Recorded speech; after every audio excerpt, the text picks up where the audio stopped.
আরজি করার ঘটনা নিয়ে কিছু বলবো ভাবছি আজকের ভিডিওতে। লাস্ট আমি ইউটিউবে ভিডিও ছেড়েছিলাম প্রায় অ্যারাউন্ড 11 বছর আগে, যখন ওই দিল্লির নির্ভয়া ঘটনাটা ঘটে।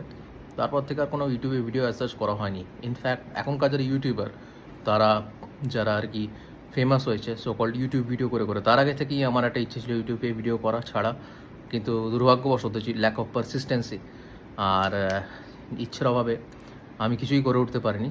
আমি এটা নিজের দোষই দেবো, কারণ যতই আমার প্রফেশনাল ব্যস্ততা থাক তবু আমার ইউটিউবে কিছু একটা প্ল্যাটফর্মে করা উচিত ছিল। কারণ এখন বুঝতে পারি যে মানুষের ভয়েসটা ইজ ইকুয়ালি ইম্পর্ট্যান্ট, কারণ জীবন সেটা শিখিয়েছে। যাই হোক, আমার নাম ডক্টর শতদ্রু মহাপাত্র। আমি একজন পেশায় ডাক্তার। কলকাতা শহরে আপাতত বসবাস করি, কলকাতা শহরেই কাজ করি। আর কলকাতা শহরেই ঘটেছে সেই ভয়ানক নক্কারজনক ভয়াবহ ঘটনা আমাদের আরজি কর মেডিকেল কলেজে, যার জন্য আমি হয়তো আজ পর্যন্ত এখনও পর্যন্ত কোনো কথা বলিনি। তার কারণটা হচ্ছে আমি ব্যাপারটাকে অবজার্ভ করেছি, প্রোটেস্ট ডেকেছি অবভিয়াসলি, মাইক নিয়ে চেঁচিয়েছি, প্রতিবাদ করেছি, অপরাধীর মৃত্যুদণ্ড চেয়েছি।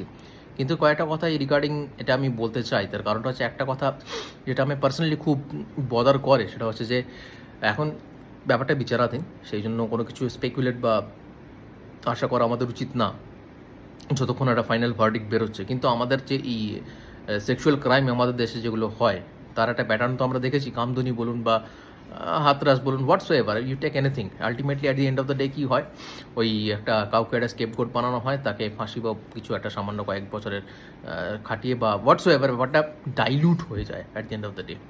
তার প্রধানতম কারণ হচ্ছে আমাদের বিচার ব্যবস্থাকে আমরা যতই সম্মান করি, যতই শ্রদ্ধা করি, at the end of the day বিচার ব্যবস্থাটা খুবই ফ্লড। এত কেস, এত কম কোর্ট, আর দ্বিতীয়ত হচ্ছে নিয়মকানুন অত স্ট্রং নয়। কারণ নিয়মগুলো যেগুলো চলছে সেগুলো সব বস্তা বসা, পুরোনো ব্রিটিশ আমলের নিয়মগুলোকে মডিফাই করে করে চলছে, যতদূর আমি বুঝি আমার খুব লিমিটেড নলেজের মধ্যে বিচার ব্যবস্থায়। আমাদের দেশে কোনো কিছু হলে কেস করতে গেলে আমরা দুবার ভাবি, কারণ কেস করলে কেস চলতে থাকবে।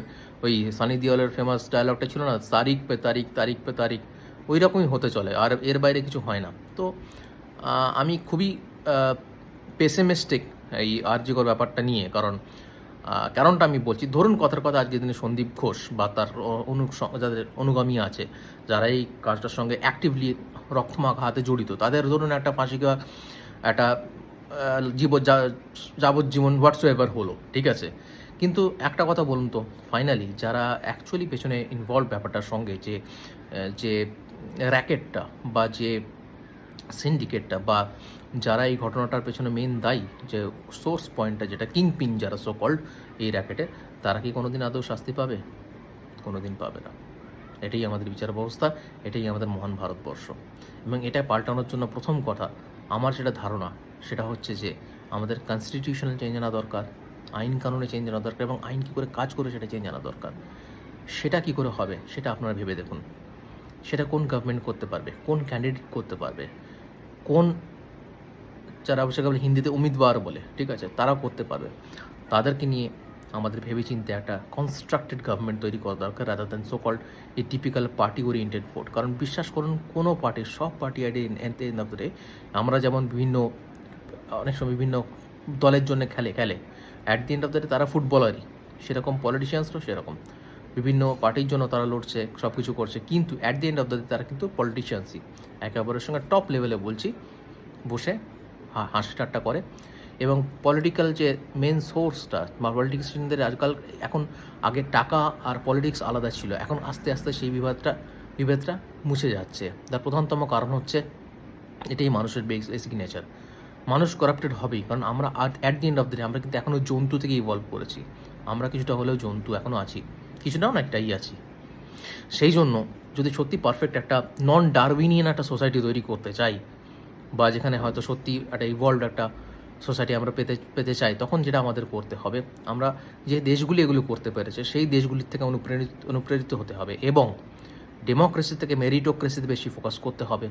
যারা কাজটা ভালো করতে পারবে এবং ইমপ্লিমেন্ট করতে পারবে এবং সেবা দিতে পারবে, তাদেরকে আনতে হবে, তাদেরকে সঙ্গে বসে মিটিং করে একটা সামাজিক একটা ব্লু প্রিন্ট বানাতে হবে, যে আমরা 10 থেকে 20 বছর দেশে কোথায় দেখতে চাই।